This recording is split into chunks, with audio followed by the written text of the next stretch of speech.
Assalamualaikum, salam Malaysia Madani. Kanta 744 mendahului berita dimulakan dengan rangkuman laporan utama dalam segmen esensi.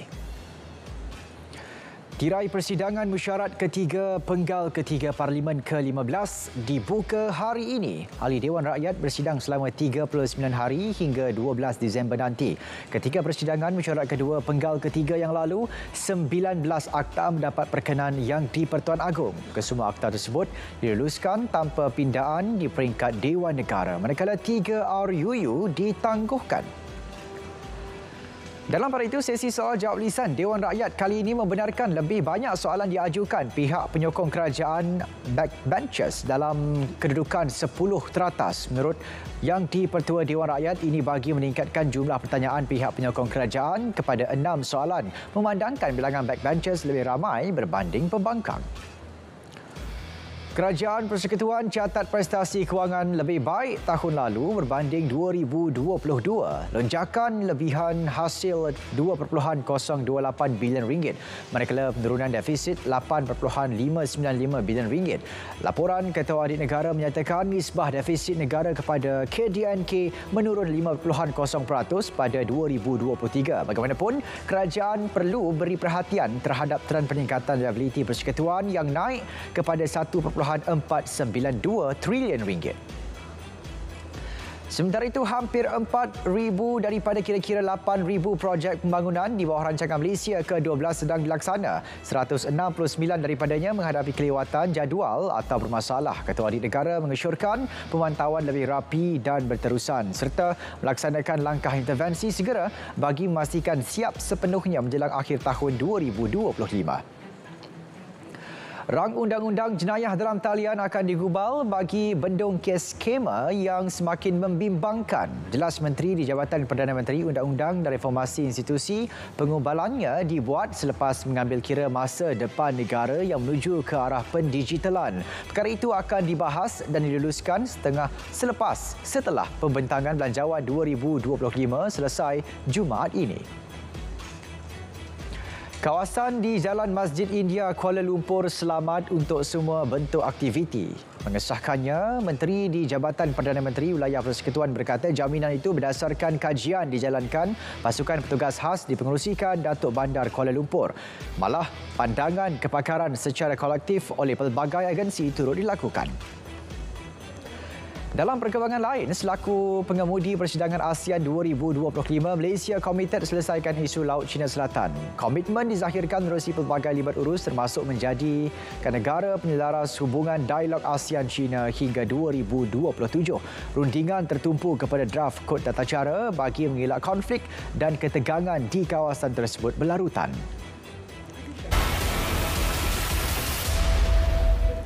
Kepercayaan dan ajaran GISBH adalah haram. Ini diputuskan Jawatan Kuasa Fatwa Negeri Melaka kerana mengandungi elemen bertentangan hukum syarak.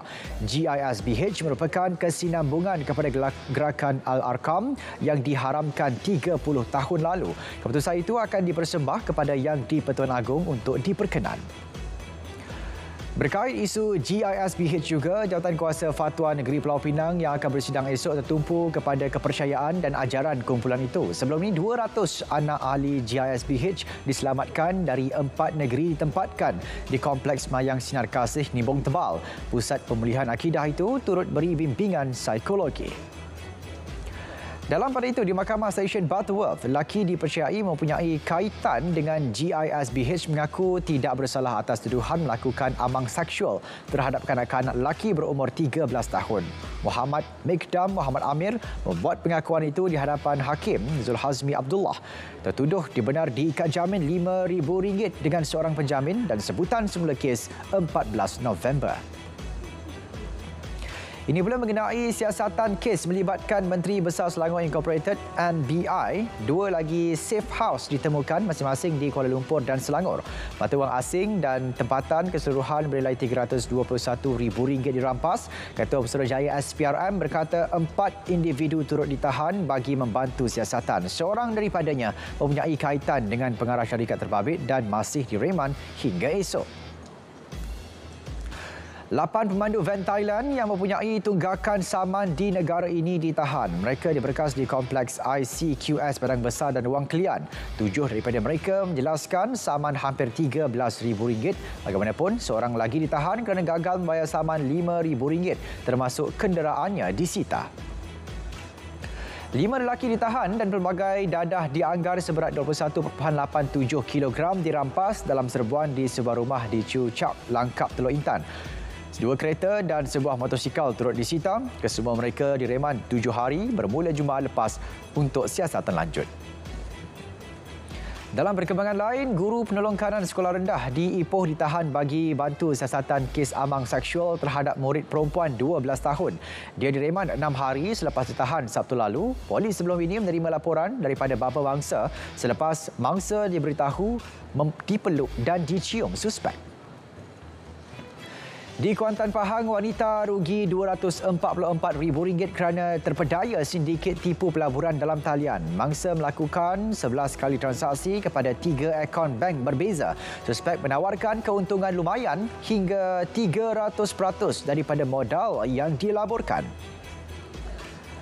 Di Kuala Terengganu pula, penyelia tapak pembinaan rugi RM118,000 setelah ditipu dalam pelaburan tidak wujud di media sosial. Lelaki berusia 39 tahun itu mengetahui aplikasi berkenaan menerusi kumpulan WhatsApp.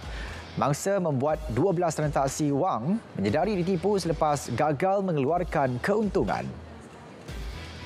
Festival makanan di Johor Bahru diserbu kerana pekerjanya tiada permit sah dan menyalahgunakan pas lawatan sosial. Ada juga yang didapati membuka gerai jualan.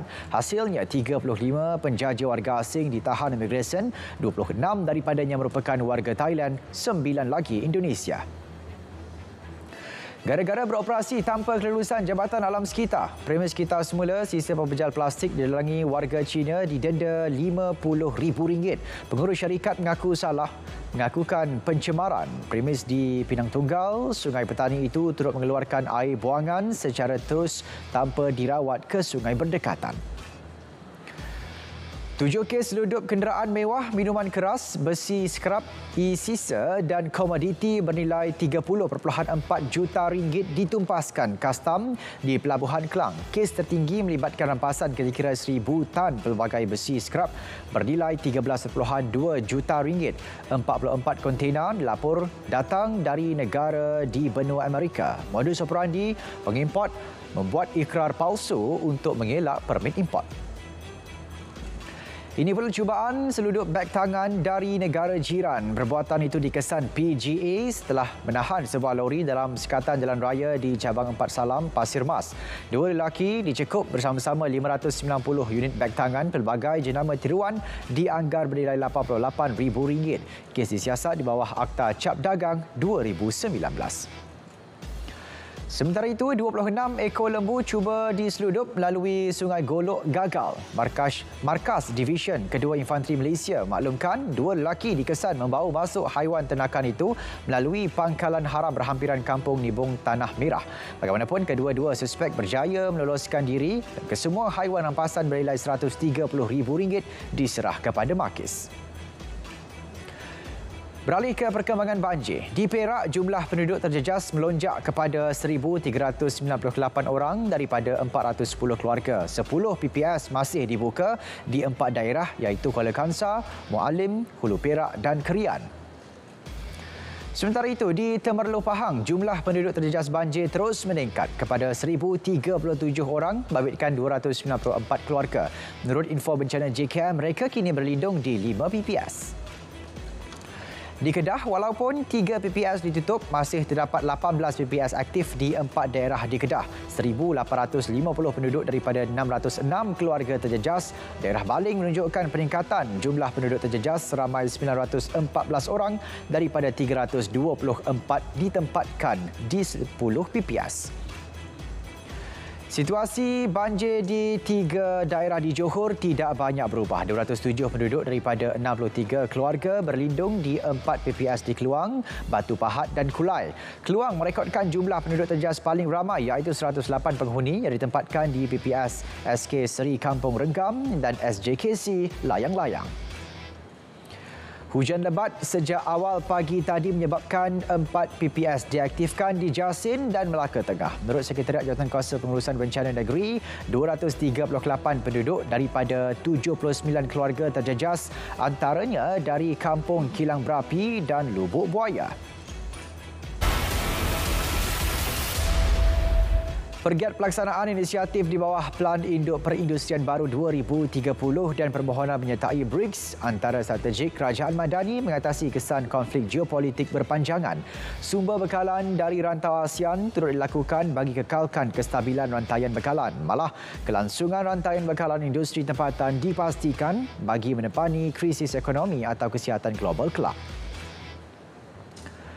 Kerajaan masih mempunyai ruang mengoptimumkan perbelanjaan meskipun terdapat keperluan untuk meningkatkan hasil. Menteri Ekonomi berkata kedua-duanya penting bagi memastikan ekonomi negara terus berkembang dan rakyat menikmati pendapatan lebih tinggi. Langkah merasionalisasikan perbelanjaan merupakan usaha berterusan yang sedang dilaksana.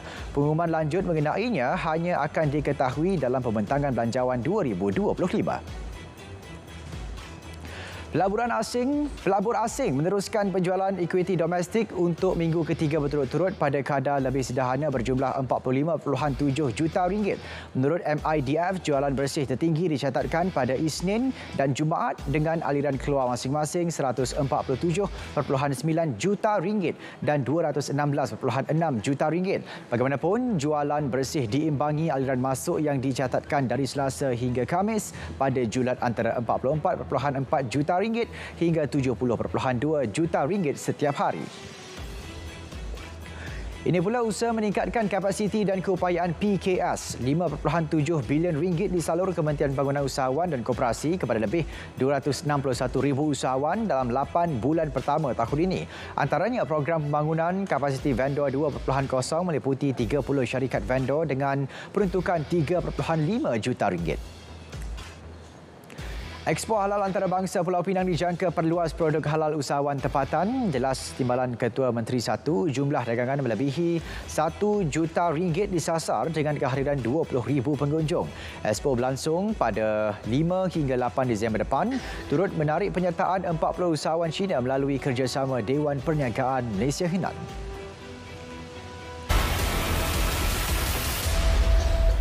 EU mengutuk serangan Israel ke atas misi pengaman PBB di selatan Lebanon. Serangan itu mencederakan sekurang-kurangnya 5 anggota UNIFIL. Ketua Dasar Luar EU berkata blok itu mahu rejim Zionis menghentikan serangan. Tegasnya, serangan ke atas anggota pengaman tidak boleh diterima. Dalam hari itu, angka korban serangan rejim Israel di Lebanon sejak Oktober tahun lepas meningkat kepada 2,306. 10,698 yang lain cedera. Kementerian Kesihatan memaklumkan dalam tempoh 24 jam lalu, 51 maut. 174 lagi cedera. Semalam, serangan dilancarkan di selatan dan utara Lebanon, Nabatiyah, Bekaa serta Baalbek Hermal. Sementara itu, WHO Pertubuhan Palang Merah Palestin berjaya salurkan bekalan keperluan kepada 2 hospital di utara Gaza. Ia melibatkan Hospital Kamal Adwan dan Al-Sahaba. Bekalan berjaya disalurkan selepas 9 kali percubaan sejak minggu lepas. Korea Utara sedang membuat persiapan untuk meletupkan laluan jalan raya di sempadan dengan Korea Selatan. Menurut Ketua Turus Bersama Korea Selatan, Pyongyang dijangka berbuat demikian seawal hari ini. Tentera Korea Utara yang menyamar telah dikesan berhampiran pantai barat dan timur sepadan. Minggu lepas, Pyongyang dilaporkan akan menutup laluan jalan raya dan kereta api yang menghubungkan Korea Selatan secara kekal. Saudara, sekian Kanta 744 dari Sungai ke Segara Palestin Pasti Merdeka. Assalamualaikum, salam Malaysia Madani.